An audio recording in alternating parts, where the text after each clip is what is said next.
No matter what your product, service, or industry is, there's an invisible wall that's stopping your ideal customer from buying. It could be the price, past trauma with a similar brand, or maybe they're just scared of what people would think if they bought a $300 hammock for their cat. If you want your ads to convert, your number one job is to discover what's stopping your customer from buying and help them to overcome those objections. Like a game of marketing Jenga, you're gonna pull at objections until the tower comes down and the wallet comes out, which is exactly what we'll be covering in this lesson.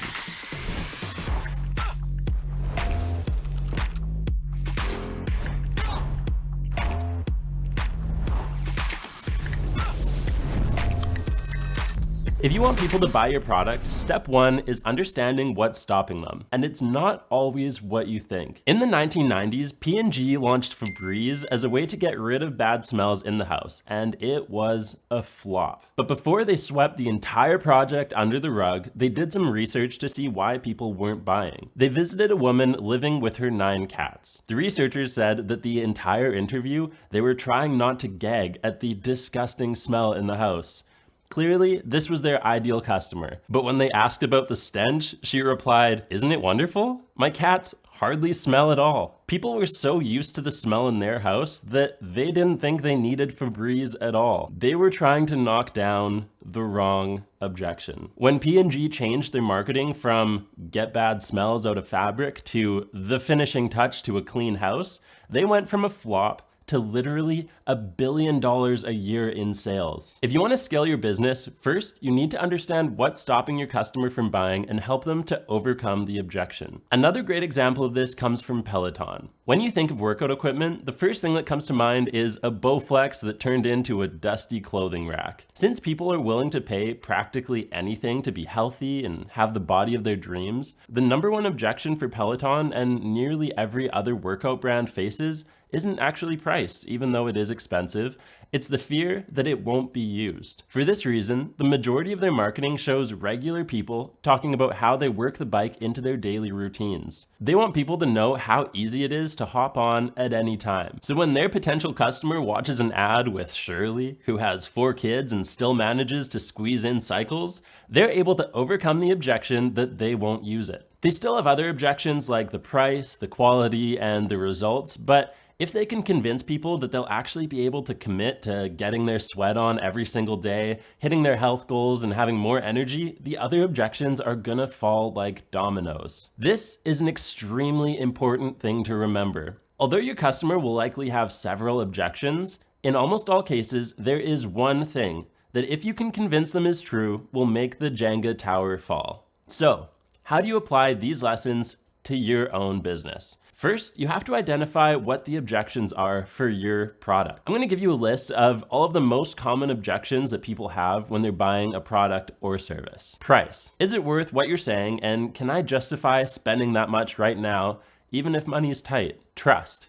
I've never heard of this brand before. Is it a scam? Are people actually getting the results that they're saying they'll get? Is it cheap plastic that's gonna break in a week? It's too complicated. People will often feel like a product is too confusing or too much work, and you need to convince them otherwise. What I have is good enough. If what you're selling replaces something the customer already has, how is your thing so good that it's worth switching? I'll do it later. If there's no urgency behind your product, your customer might put it off every single time they see an ad, especially if your product or service requires any effort. They could do this ongoingly for years without ever buying from you. Ethics. One of the largest objections for fast fashion companies is the fear that buying from them is fueling poor business practices. So for those companies, one of the best things they can do to help their customers overcome obstacles might be showing their ethical practices. Fear of making a mistake. As Khan talked about in the last lesson, one of the easiest ways to remove objections is to take the risk off of your customer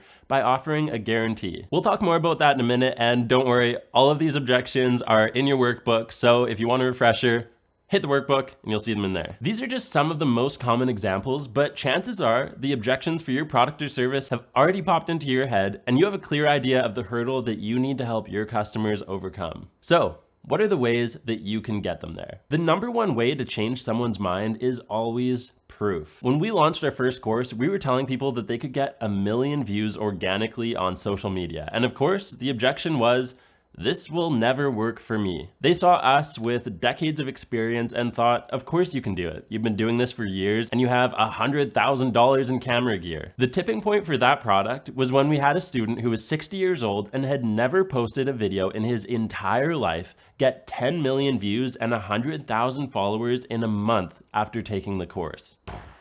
Suddenly, we had hard proof backing everything we were saying, and even better, people could validate the proof on their own by going to his channels. By sharing his results, we help people to overcome their own objections. They could say to themselves, okay, if he can do it, so can I. We'll be talking a lot more about testimonials and case studies throughout this course because it is one of the most powerful tools that you have to help people overcome objections and buy your product or service. A less powerful but still important tool is to show the way that you overcame your product's biggest objection. Let's say the objection is that your product won't work as well as you say it does. Showing your motivation for creating the product and the amount of work that you put in to make it what it is can help your customers to understand the value of your product. A third important tool for helping people overcome objections is through education on either the problem or your product. If you sell an air purifier, you can help people overcome the objection that it's not urgent by educating them on the harmful effects of unclean air. You can also educate people on the features of your product that make it superior to anything else they'll be able to find on the market. As we've discussed, a fourth tool that many of the largest brands in the world use to overcome any objection is a great guarantee. I once asked someone working at Costco about the weirdest return that they had ever seen, and they told me someone bought an above ground pool, used it for an entire season, then at the end of summer, they hooked it up to their tractor, dragged it through a field of manure, threw it in the back of their truck, and brought it right back to Costco. And guess what?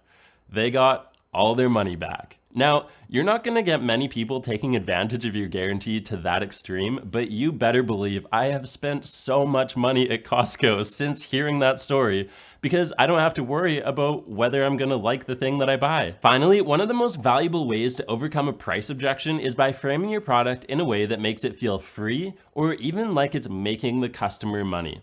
For example, if I told you that this light bulb would save you $20 in electricity over the next year, and I'll sell it to you for $5, would you take me up on it? You'd probably change every light bulb in your entire house. No matter what your product or service is, there's a way to frame it that reduces or totally removes the price objection. Overcoming objections is something that you're going to be working into every single ad that you create, whether it's your hero video or a UGC unboxing. So I cannot stress enough how important it is to know exactly what's holding your customer back from purchasing what you have to sell. After this lesson, I want you to turn to your workbook and take 10 minutes to list every single objection someone could possibly have for buying the thing that you're selling. Then put them in order of importance and write down the buster for each objection. I've included some examples in there of how to do this as well. I challenge you to think as objectively as possible about this. Imagine you're someone who has never heard of you or your product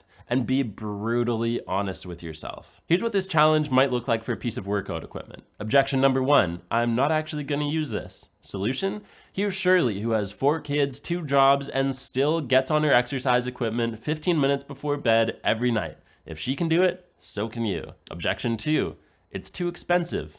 Solution, a gym membership is $50 a month on average, so within 18 months, you'll actually be making money if you buy this. Objection, it's too big for my house. Solution, look how easy it is to fold up this exercise equipment and put it in the corner of the room. Objection, I think I'll do this later. Solution, for the next 48 hours, if you purchase, you can get 20% off with the code Evergreen. Plus, if you buy now, we'll throw in this cool bonus. You get the idea. If you want more examples, I put them all in the workbook, so go check them out in there. So, to recap, after this, you're gonna write down a list of all the objections for your offer along with the best way to knock down that objection in your customer's mind. I want you to take this exercise extremely seriously because later in this course, we'll be pulling the list of objections and objection busters out when we sit down to script our ad. All right, it's time for you to get to work, and in the next lesson, Meg is gonna help you define your audience.